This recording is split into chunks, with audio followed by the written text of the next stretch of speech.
skipping over this. If you will pay attention to some videos that are about to be played, and then the man, the myth, the legend will come up here, my Justice Daddy. Thank y'all.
There's a judge they call Paul Newby. He's got criminals on the run. Paul Steely stares, got them running scared, and he'll take them down one by one. Paul Newby, he's a tough old judge, respected everywhere. He's heard the call to lay down the law to bring justice tough but fair. Paul Newby, justice tough but fair. Paul Newby, criminals best beware. A federal prosecutor for 20 years, bringing justice tough but fair. So walk the line or you'll do hard time. Criminals best beware.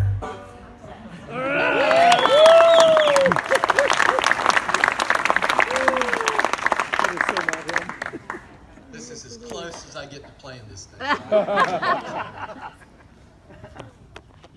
You know, the two videos that you saw were produced by folks that just cared about us in 2012. Obviously, I had nothing to do with it. They were creative and entertaining, so you know they were really good.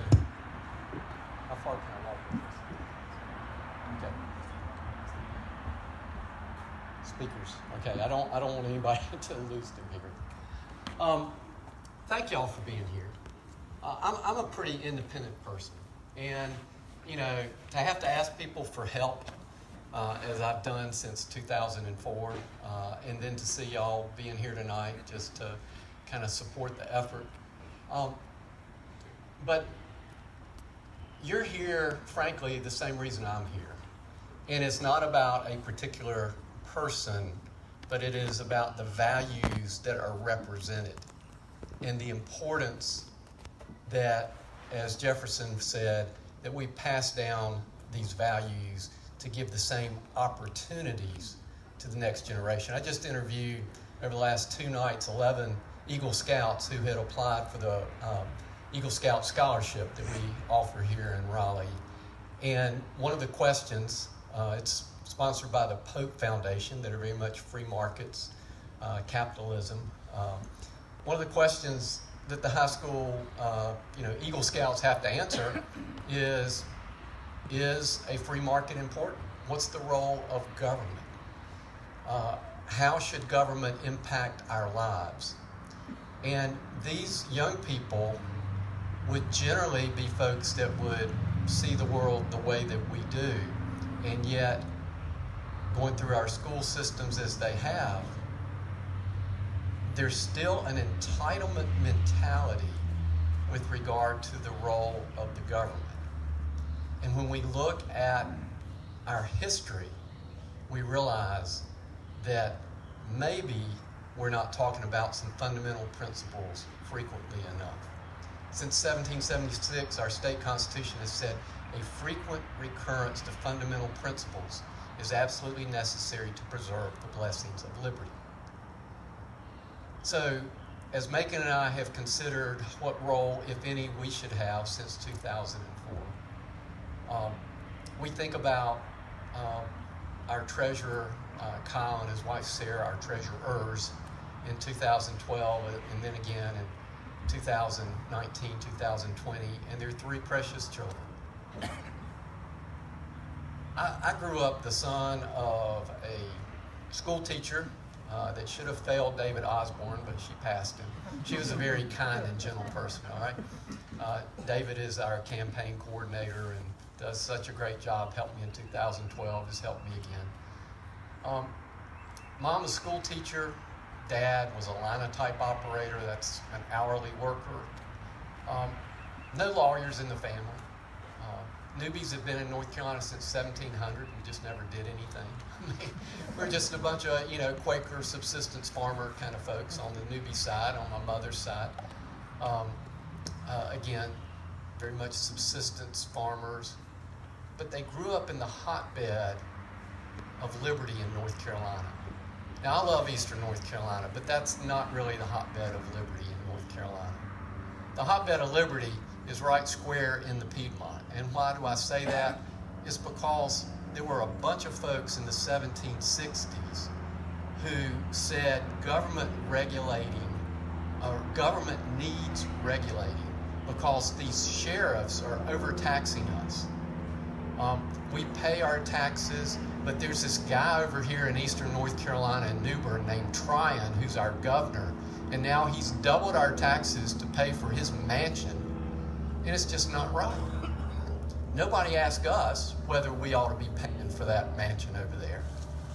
And so it's the regulator movement of the Piedmont that laid the foundation for liberty and freedom in North Carolina. Now, Governor Tryon brought his army and massacred, tortured and hung the leaders of the regulator movement, but he could kill them, but he couldn't stamp out this thirst for individual freedom. Patrick Henry said it best, I know not what course others may take, but as for me, give me liberty or give me death. Sure enough, on that foundation in the Piedmont of that love of liberty by the regulators, word made it to Mecklenburg County on April the 20th of 1775. The Sons of Liberty had met. They had heard rumors that there had been this skirmish up in the Northeast. We had appealed to King George, believing that King George or Parliament might recognize our rights. Because, as 99% of the history of the world had thought, our rights come from those in power. Government tells citizens what their rights are, and if they disagree, they die. We had appealed to King George. On that fateful night, Captain Jacks rides down from Philadelphia with word that King George had done the unthinkable. He had killed his subjects. So the folks there in Mecklenburg County on May the 20th, 1775,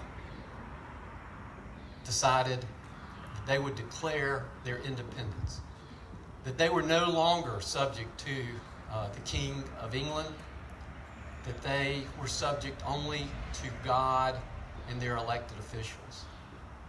They said what ultimately Jefferson would say in the Declaration of Independence: we hold these truths to be self-evident, that all of us are created equal and endowed not by the government or the Constitution, not by the Bill of Rights, endowed by our Creator with certain inalienable rights, life, liberty, the pursuit of happiness.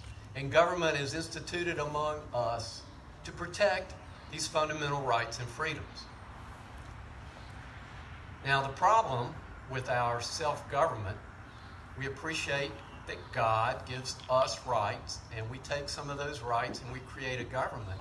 But the problem is, we need a government because we are fallen. We are not angels, as the Federalist paper says.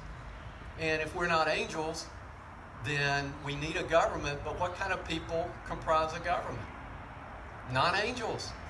Power corrupts, absolute power corrupts absolutely. So, we've got this separation of powers, this brilliant idea that we'll take the legislative branch and let them make laws, and we'll take the executive branch and let them execute it. And we'll take the judicial branch, which the Federalist Papers said are the least powerful. They said, well, the executive branch controls the military and the legislative branch controls the purse, but the judiciary, man, they're next to nothing. It's quoted in the Federalist Papers, next to nothing. They have the power of persuasion, And yet, Jefferson, not part of the Constitutional Convention, was very concerned too much unbridled power given to judges. And sadly, that's true. Look across our state, look across the nation, and you see judges who think somebody died and made them king, and they get to do whatever they want to do. Why? Because they have the raw power to do it.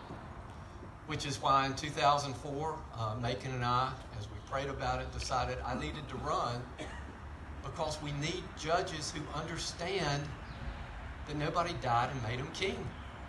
We need judges who will self-regulate what they do, to leave to the legislative branch the opportunity to make the law, to be sure the executive branch fits the constitutional provisions.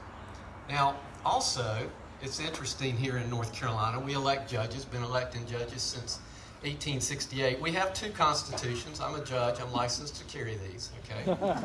Two constitutions, federal constitution, state constitution. Very, very different documents. And yet, if you look at the last 4 or 5 cases that have come out of our courts, you'll see that there is a huge misunderstanding about the fundamental nature of these two documents. The state constitution, again, since 1776, has said all of us have all the political power. Think of it as a pie. All that political power resides in we the people. And we take some of that political power and give it to our elected representatives. We do not have a democracy. Don't fall for somebody saying, oh, well, we've got a democracy. No, we don't. We have a representative republic, okay? And you want to see what happens with the pure democracy? Read about the French Revolution. Not good. A representative republic where our elected House and Senate members have the political power that we've given them to do whatever they want to do, unless, beyond a reasonable doubt, the state constitution prohibits them. This is a limitation on what elected representatives can do. On the other hand, the federal constitution, y'all didn't know you were going to come out here in this beautiful setting and get a lecture on state and federal constitution. A lot of people pay good money at Campbell Law School to hear this, all right? So I'm getting this for, well, kind of free. Plus, you got a great dinner. So, but the federal constitution is, in theory, a limited grant of power. In other words, the federal government is only supposed to do what they are specifically granted in the federal constitution. Hence, the drafters, Madison, Hamilton, argued we don't need a Bill of Rights in our federal constitution because the federal government will never be strong enough to violate our fundamental God-given rights. North Carolina is the only state to say, baloney, we don't believe you. Power corrupts. Absolute power corrupts absolutely. You say you won't intrude on our fundamental rights and freedoms. We don't believe you. North Carolina is the only state to consider and vote down the federal constitution. We did it on July 21st, 1788. I was a small child. I remember this is like, wow, folks, this is a big deal. We just voted down the federal constitution. This is huge. As a school kid, didn't you scratch your head and go, I wonder why North Carolina was 12 and not number 1? It's a principled decision. And that principle was, we will not ratify the federal constitution unless you give us protection, specified protection. Constitutions, Bill of Rights, the Declaration of Rights, and our state constitution. None of this stuff creates rights. Our rights come from God, okay? They are there simply to protect these fundamental rights and freedoms. So as we think about the importance of our judicial branch, of our judiciary, to have judges who respect and honor our constitutions, but they don't go in and make it or remake it in what they want it to say.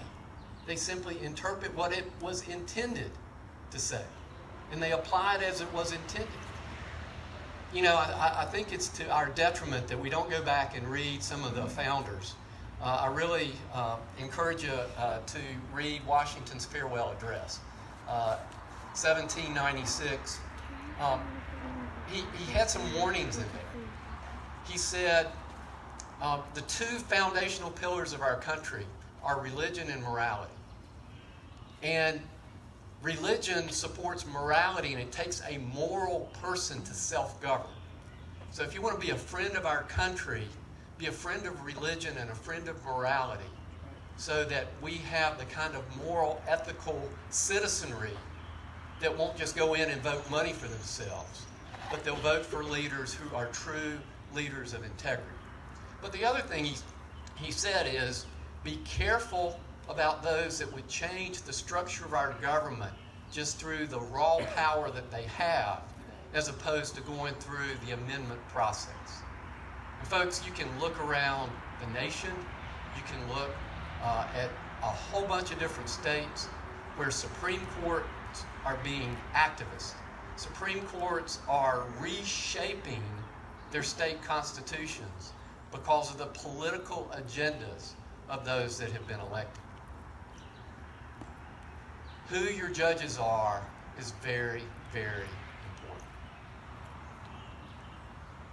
Lincoln famously talked about that we had a government of the people and by the people and for the people. And yet, my warning to you, pay attention, because I'm seeing more and more a government of the judges, by the judges, and for the judges. And that's a dangerous, dangerous development. So, what can we do to help Justice Newby? Well, you heard what Sarah had to say. You know, she took all my good lines about bumper stickers and why that's important. I will say this, the logic behind it is every time somebody sees this, it brings to mind familiarity.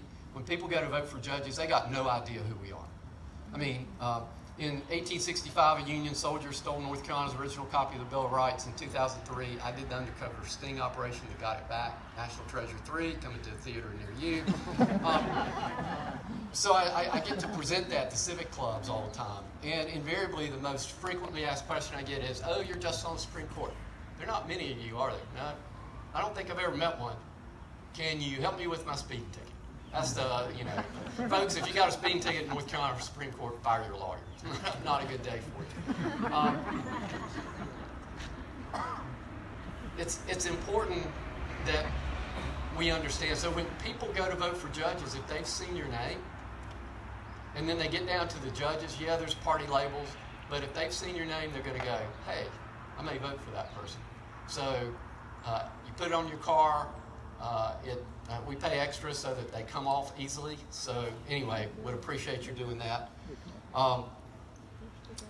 In terms of giving, there's some forms around, I think, on tables. Thank you all so much for helping us as you came in. Just spreading the word, let folks know that we need your help. And the little cards. The good news for me is I will be, and I'm old, okay? So you, as the older you get, the less, competition you got out there. By 2020, this election, I will practice law 40 years. Is that right? 40 years, yeah. So that's old, okay? And y'all are clapping because I'm surviving. So I will have been on the Supreme Court for 16 years. I will have the experience. I'm the only one left on the Supreme Court who had, let me tell you about the Supreme Court now that you ask. There's 7 of us, and let me think, how many conservatives would that be? There's 1, all right? And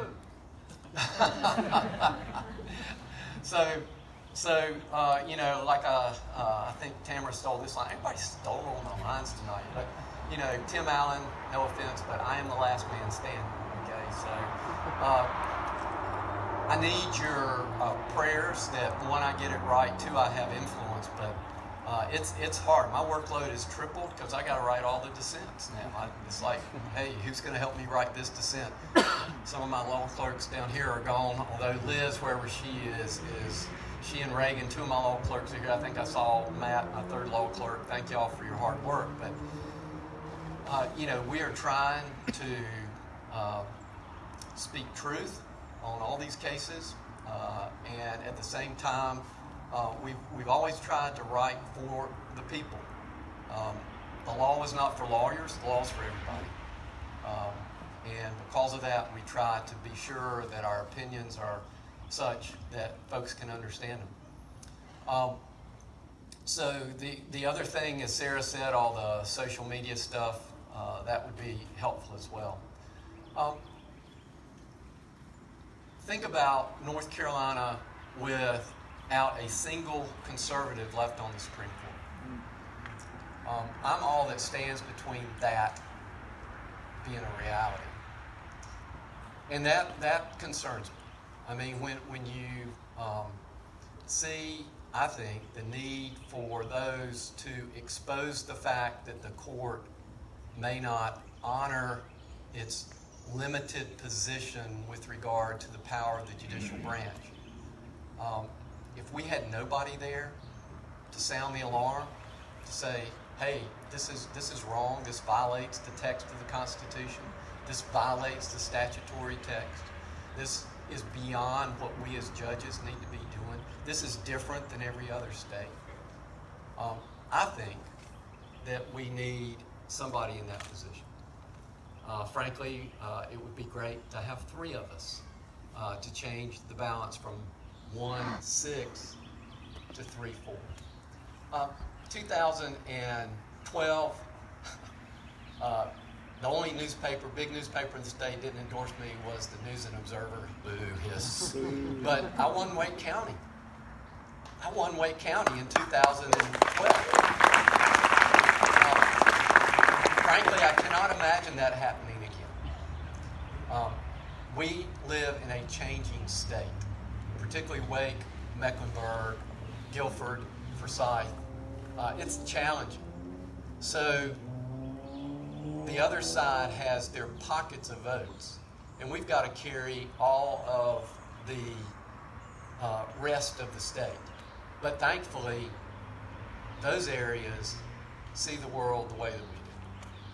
So all I'm asking is that you consider how you might be able to support us as we are willing to fight this fight. And it is a battle. Make no mistake about it. There's a lot of outside money coming into North Carolina trying to influence these elections.